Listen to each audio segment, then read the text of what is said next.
É isso aí. A gente vai encerrar essa série de mensagens hoje.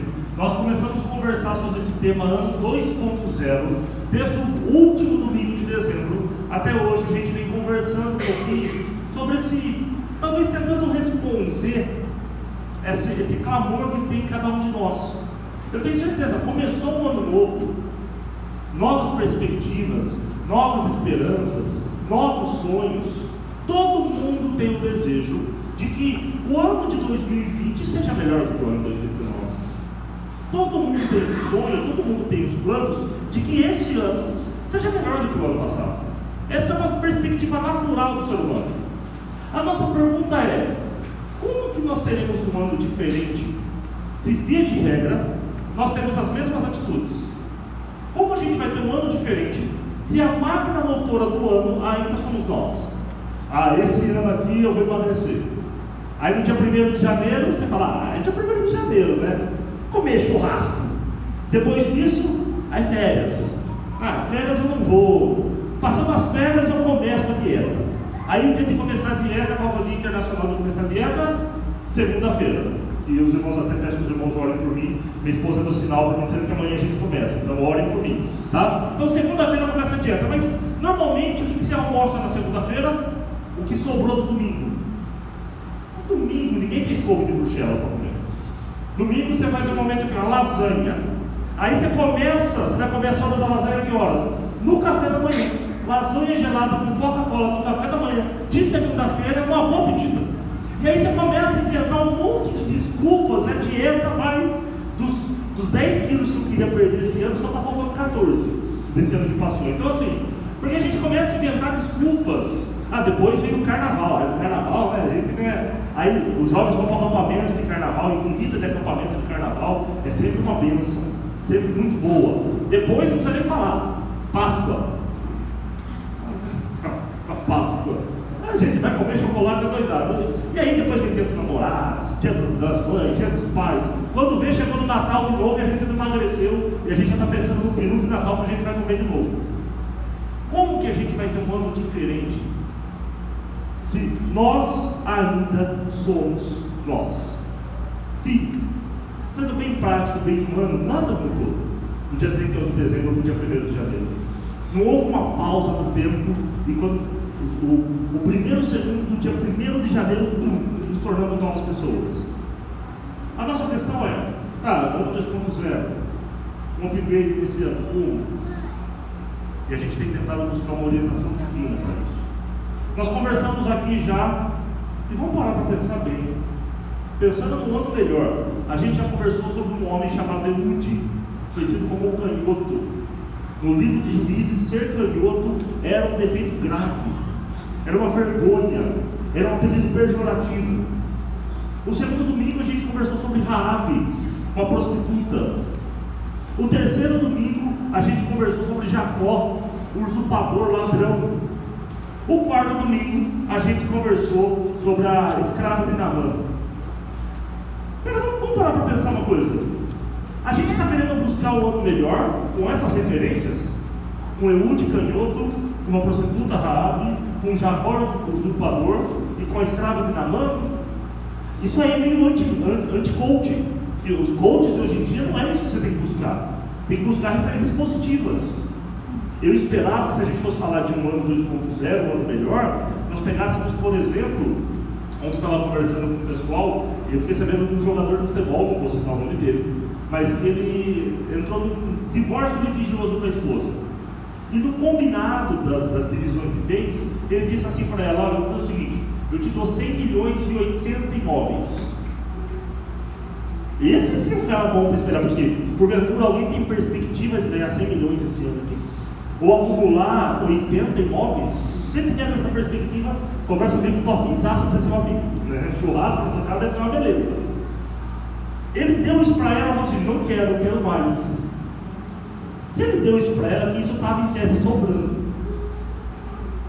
Vamos ser sinceros, seria melhor se a gente fosse pesquisar sobre o ano 2.0 pensando nesses caras, em que acumulou 100 milhões.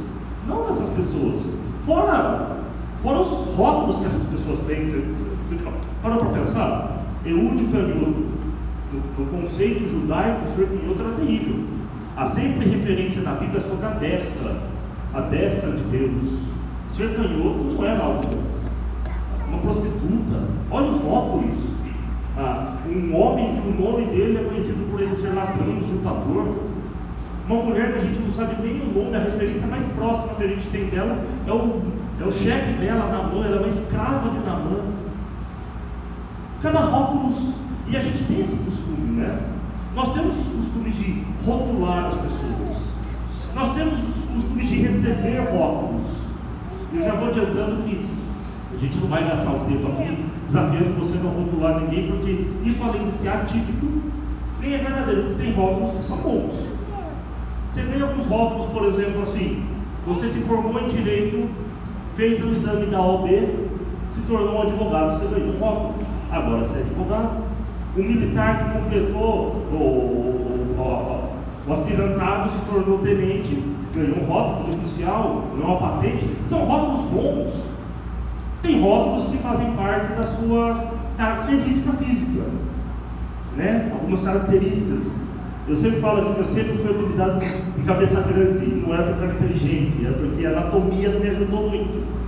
Eu tenho uma moto, quando eu fui comprar o capacete, o primeiro que serviu era a caixa do capacete, aí não deu. Então, a gente tem rótulos que fazem parte da nossa anatomia.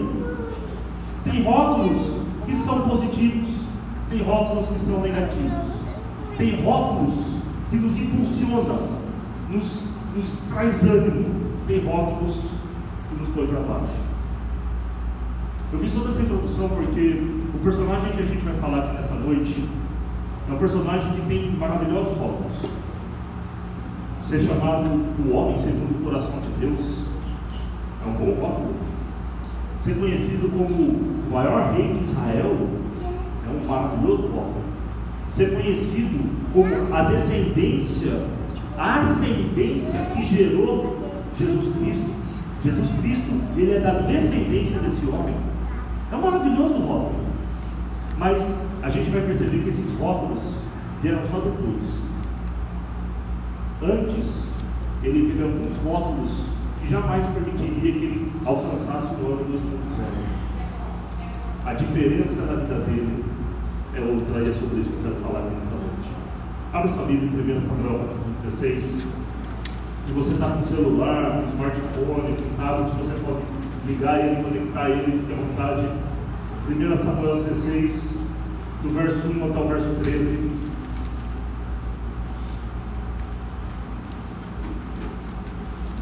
Primeira Samuel 16, do verso 1 até o verso 13. O texto também vai ser projetado para sua comodidade, se você quiser olhar na projeção. Diz o seguinte: a palavra do Senhor. O Senhor Deus disse a Samuel: até quando você vai continuar tendo Saul? Eu não quero mais que ele seja rei de Israel. Encha o chifre com azeite e leve com você. Depois vá a Belém, até a casa de um homem chamado Jessé, pois eu escolhi um dos filhos dele para ser rei. Como posso fazer isso? Respondeu Samuel. Se Saul souber disso, ele me mata. O Senhor Deus respondeu: leve o bezerro e diga que você foi lá para oferecer um sacrifício ao Senhor. Convide Jessé para o sacrifício e depois eu lhe digo o que fazer. Vá, você ungirá como rei aquele que eu indicar. Samuel fez o que o Senhor Deus havia mandado. Foi a Belém. Quando chegou lá, os líderes da cidade foram tremendo, encontraram e perguntaram: a sua vida é de paz? Sim, respondeu ele. Eu vim oferecer um sacrifício a Deus. Purifique-se e venha comigo. Ele mandou que Jessé e os seus filhos purificassem, os convidou para o sacrifício. Quando eles chegaram, Samuel viu Eliabe, um dos filhos de Jessé, e pensou: esse homem que está aqui na presença de Deus, o Senhor, certamente é aquele que o Senhor escolheu. Mas o Senhor disse: não se impressione com a aparência, nem com a altura deste homem. Eu rejeitei, porque não julgo como as pessoas julgam. Elas olham para a aparência, mas eu vejo o coração. Então Jessé chamou seu filho Abinadab e o levou a Samuel. Mas Samuel disse: este também não foi escolhido pelo Senhor. Aí Jessé trouxe seu filho Simeia, e Samuel disse: o Senhor Deus também não escolheu este. Assim Jessé apresentou a Samuel 7 dos Senhor Deus não escolheu nenhum desses. E perguntou a Jessé: você não tem mais nenhum filho? Jessé respondeu: tenho mais caçula, mas ele está lá fora tomando conta das ovelhas. Então mande chamá-lo, disse Samuel. Nós não vamos oferecer sacrifício enquanto ele não vier. Aí Jessé mandou buscá-lo. Era um belo rapaz, saudável, de olhos brilhantes. E o Senhor disse a Samuel: é este, unja-o. Samuel pegou o chifre cheio de azeite e ungiu Davi na frente dos seus irmãos. E o Espírito do Senhor dominou Davi, e daquele dia em diante ficou com ele. E Samuel voltou para Ramá. O que está acontecendo aqui? O povo do Senhor estava escravo no Egito, saiu do Egito em direção para a terra prometida. O livro de Josué vai descrever muito bem como esse povo entrou na terra prometida. Quando chegou lá, as nações que ocupavam a terra prometida não estavam com bandeiras dizendo: seja bem-vindo, fique à vontade, entre, sinta-se em casa. Eles tiveram que literalmente tomar posse daquela terra. Porém, o livro de Josué vai descrever um pouco da desobediência do povo do Senhor. Eles eram para eliminar todos os povos daquela terra, expulsar os povos daquela terra. Só que acho que depois de muito tempo de guerra, descansaram um pouco e começaram a permitir que alguns povos ficassem ali. Mais do que isso, eles não só permitiram que alguns povos ficassem ali, como eles fizeram alianças com esses povos. Permitiram que suas filhas casassem com os filhos de outras terras. Permitiram que os filhos casassem com as filhas casassem com seus filhos. Fizeram alianças e, juntamente com isso, trouxeram alguns costumes para si. Quando nós entramos no livro de 1 Samuel, o povo se rebela contra o Senhor a ponto de falar assim: nós não queremos mais um governo divino, nós queremos um governo de rei. Todas as nações têm reis, porque nós não temos. E aí o livro de 1 Samuel então vai dizer que Deus, atendendo à rebelião do povo, permite então que o povo escolha o rei. Então Saul é ungido como rei do Senhor. Saul tem todas as características que um rei deveria ter: um homem extremamente alto, um homem extremamente forte, e então ele é ungido como rei. Acontece que Saul, como bem o povo de Israel fazia muito bem, algumas atitudes dele o afastaram do Senhor. E aí no texto que a gente leu, Deus está cansado de Saul, rejeita Saul como rei e fala para Samuel, que é o profeta da época, fala: olha, vamos fazer o seguinte, já que vocês querem um rei, eu vou levantar esse rei. Esse rei agora vai ser escolhido por mim, com as minhas características, com as características de Deus. E aí então nós lemos esse texto, onde Davi é ungido. Esse texto, bem provavelmente, você já deve ter lido várias vezes. Já deve ter ouvido pregações sobre esse texto. Aqui mesmo na igreja, a gente já trabalhou esse texto de uma outra perspectiva, diferente do que a gente está trabalhando agora. Isso, assim, é um pesar, porque quando a gente começa a ler o texto do 1 Samuel, capítulo 16, a gente já sabe o que vai contar de Davi. A gente começa a ler o texto já sabendo o final, já tendo spoiler do que vai acontecer no final da história. Então a gente perde alguns detalhes. Esse texto é extremamente rico, como Davi tinha uns rótulos que foi dado a ele, extremamente prejudiciais a ele. Dá uma olhada nesse texto. Deus chega para Samuel, dá uma ordem para Samuel, manda Samuel encontrar Jessé, que dentre os filhos de Jessé, um deles vai ser ungido como rei. Samuel, meio relutante, obedece a ordem, vai, encontra Jessé, e o versículo 6 diz que quando eles chegaram, depois de consagrar, depois de purificar todos os filhos de Jessé, quando eles chegaram, Samuel viu Eliabe, um dos filhos de Jessé, e pensou: aí ó, o homem do Senhor, este é o homem que está aqui na presença de Deus. O Senhor certamente é aquele que o Senhor escolheu. Essa expressão, uma expressão idiomática do hebraico, dá a ideia que ele está dizendo o seguinte: esse cara está pronto. Em outras versões, ele fala assim: está aí, o ungido do Senhor. Eliabe tem tudo o que precisa ter um rei. Está aí o homem que Deus escolheu. No próximo versículo 7, Deus vai dizer para Samuel: Samuel, não olha pela aparência, não é assim que Deus escolhe. Deus olha o que os homens não veem. Mas o que chama minha atenção é a expressão de Samuel quando ele vê Davi. O versículo 12 vai dizer que quando finalmente Jessé chamou Davi, mandou buscá-lo, falou assim: aí, ele era um belo rapaz saudável de olhos brilhantes. O texto do hebraico original, quando ele fala rapaz, é a ideia de um jovem imaturo que não está pronto ainda. Sabe aquela, você olha assim e fala: esse daí vai dar trabalho. Esse adolescente aí não está pronto, vai ter que lapidar muito ainda para ficar pronto. Ele olha para Eliabe, não, Eliabe está pronto. Ele olha para Davi, não, Davi não está pronto. A gente tem essa mania, né? A gente tem essa mania de olhar para as pessoas e rotularem as pessoas. A gente tem essa cultura de olhar para a roupa que a pessoa está vestindo, para o carro que a pessoa está dirigindo, para o celular que a pessoa tem. Através disso a gente rotula as pessoas. Eu me lembro quando eu estava no segundo ano de seminário, acho que era o segundo ano de seminário, primeiro, segundo ano de seminário, eu ganhei um celular. Eu não vou lembrar qual que era o celular que era, mas era um Motorola, que a tela era acrílica. Você abria aquela tela acrílica, dentro dele era 100% touch. Ele tinha uma canetinha para tocar nele. Era um celular assim, maravilhoso. E nessa época que eu fazia o seminário em Campinas, esse aqui teve dezembro que eu conto, depois eu apanho quando eu chego em casa, mas tudo bem. Nessa época do seminário em Campinas, o seminário também cedeu umas salas do seminário para que Mackenzie desse aula para a turma de Direito, para a turma de Economia, algumas coisas. Então nós saímos do intervalo, quando nós chegávamos no intervalo entre uma aula e outra, tínhamos lá os seminaristas, 4 turmas de homens andando por ali, e a turma do Direito do Mackenzie.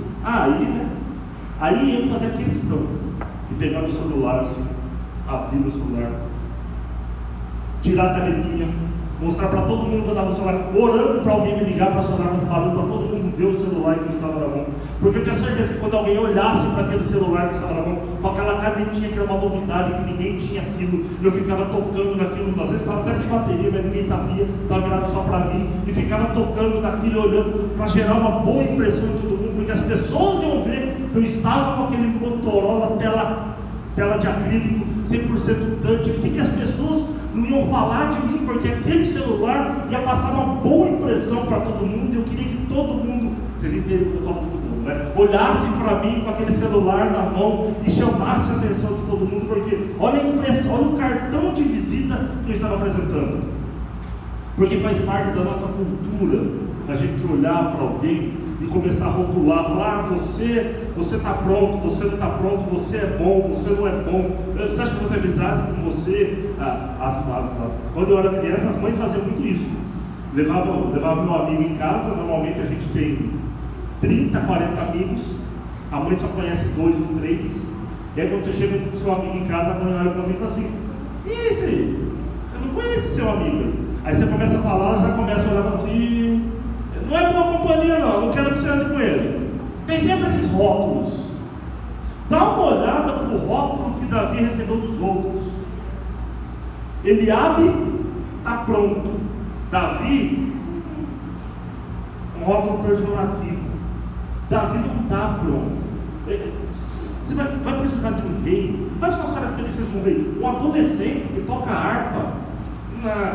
Adolescente, ele não está preparado para ser rei. Ele não está pronto. Melhor não. Só que a coisa piora, porque não é só o que os outros rotulam Davi. Quando você olha para o texto, é interessante Jessé se relacionando com Davi, porque passa Eliabe, passa Abinadab, passa Simeia, e vai passando os filhos de Jessé, vai passando os filhos de Jessé, vai passando os filhos de Jessé, e de repente acabou. O versículo 11 vai dizer o seguinte, versículo 10, versículo 11, assim Jessé apresentou a Samuel 7 dos seus filhos. Numa outra versão está dizendo assim Jessé apresentou a Samuel todos os seus filhos. Apresentou todos os seus filhos. E Samuel disse, o Senhor escolheu nenhum desses. E aí Samuel pergunta para Jessé, você não tem mais um filho? Rapaz, o pai esqueceu do filho. Jessé não contava com Davi. Jessé esqueceu de Davi. Quando Samuel questiona Jessé se ele tinha mais um filho, a resposta dele, eu tenho, só que ele é caçula. Ser caçula hoje em dia, eu já até falei isso aqui outra vez, é bom. Não sei se você é um caçula. Caçula normalmente é o protegido da família, hoje em dia é bom. Naquela época, naquela cultura era terrível. A bênção ia para o primogênito. O caçula não sobrava nada. E aí o texto continua, ele é caçula e está lá fora tomando conta das ovelhas. Na cultura daquela época, quando você tinha vários filhos, E se olhar para o filho e falar, esse meu filho não vai dar para muita coisa não. O que ele vai ser? Vai ser pastor de ovelhas. Bota ele para pastorear a ovelha, porque esse meu filho não vai dar para muita coisa.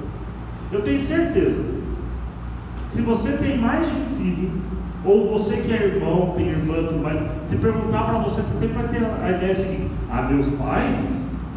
meus pais sempre gostavam mais da minha irmã, meus pais sempre gostaram mais do irmão. É sempre assim. Quem tem mais de um filho tem esse raciocínio. Quem tem 5, 6 então está perdido. Mas quem tem mais de um filho, o pensamento é esse: o meu pai sempre gostou mais da minha irmã. Eu tinha esse pensamento. Meu pai sempre gostou. Não sei se é porque eu dei mais trabalho para ele, todos os cabelos brancos são graças a mim, mas eu sempre tive esse pensamento: meu pai gostava mais do meu irmão, não gostava muito de mim não. Quando a gente olha para o texto, no texto de Jessé, isso está claro. Jessé esquece de Davi, e quando lembra com menosprezo. Já parou para pensar você ser esquecido pela sua própria família? Que rótulo é esse? Davi é um cara que aos olhos da sociedade não está preparado. Davi é um cara que aos olhos da própria família é esquecido e rejeitado. Quais são os rótulos que nós temos? Quantas as pessoas olham para a gente e falam assim: você? Quantos nãos nós já recebemos? Mas o que resume a história de Davi não são os rótulos de Samuel, que a sociedade, que o seu pai dá para ele, mas o que resume a história de Davi é o rótulo que Deus dá. Porque depois que, no versículo 11, que Davi aparece, versículo 12, Deus fala para Samuel: é esse, pode um dia. E aí, versículo 13, tem algo que tem que chamar a atenção. Samuel pegou um chifre cheio de azeite e ungiu Davi na frente dos seus irmãos. No versículo 13, o nome de Davi aparece pela primeira vez na Bíblia. Você pode começar a ler a Bíblia lá no livro de Gênesis e chegar até o livro de 1 Samuel. Quando você chegar em 1 Samuel, capítulo 16, versículo 13, pela primeira vez aparece o nome de Davi. Porque até agora, ele era o rapaz que não estava pronto, o esquecido da sua família, o rejeitado pelo seu pai. Mas agora, ele muda tudo isso. Depois que ele é ungido com o azeite do Senhor, ele deixa de ser o esquecido da família para ser o amado de Deus. O nome Davi significa o amado. E aí, quando você vai lendo a continuação do versículo 13, vai dizer o seguinte: e o Espírito do Senhor dominou Davi, e daquele dia em diante ficou com ele. Daquele dia em diante, Davi passa a ser então o maior rei de Israel. Daquele dia em diante, Davi vence Golias. Daquele dia em diante, Davi passa a ser a linhagem de Jesus Cristo. Daquele dia em diante, Davi é o homem que matou 10 mil, enquanto Saul matou 1000. Daquele dia em diante, depois que o Senhor entrou na vida dele, depois que o Senhor entrou na história dele, depois disso a história dele é transformada. O rótulo dele não é mais esquecido, mas o rótulo dele agora é o amado. O rótulo dele não é um rótulo mais pejorativo, mas o rótulo dele é um rótulo daquele que Deus escolheu, Deus o amou e Deus direcionou a vida e a história dele. A história dele é transformada agora. Por isso que a gente pode fazer uma série de mensagens ano 2.0, falando de uma prostituta, falando de um canhoto. Por isso que a gente pode fazer uma história falando de um usurpador, de um ladrão. A gente pode fazer a história falando de uma escrava, porque nós não estamos contando a história deles, nós estamos contando a história daquilo que Deus faz, mesmo com as nossas limitações, mesmo com a nossa incapacidade. Davi, características dele: belo homem, belos olhos, boa aparência. Apesar disso, menosprezado pela sociedade, esquecido pelo seu pai. Apesar disso, amado por Deus. Apesar disso, Deus escolhe ele para escrever uma história maravilhosa, para ser lembrado até os dias de hoje. É interessante que quando a gente continua lendo a Bíblia, a gente chega no Novo Testamento, e no Novo Testamento a gente vai ver a história de Jesus, como essa história se perpetua até os dias de hoje. Porque Jesus na terra com Deus, para escolher alguns homens para caminhar com Ele. E Mateus vai contar um pouco dessa história de Jesus escolhendo seus discípulos. Mateus capítulo 4, versículo 21 e versículo 22, vai dizer que quando ele estava escolhendo discípulos, andando pelo mar da Galileia, já tinha escolhido Pedro, já tinha escolhido André. Aí andando um pouco mais adiante, Jesus viu outros dois irmãos, Tiago e João, filhos de Zebedeu. Eles estavam no barco junto com o pai, consertando as redes.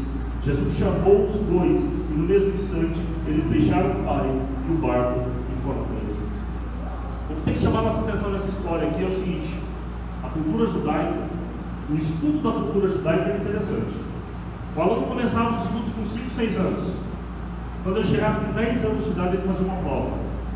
Se ele fosse aprovado, ele subia para o próximo nível.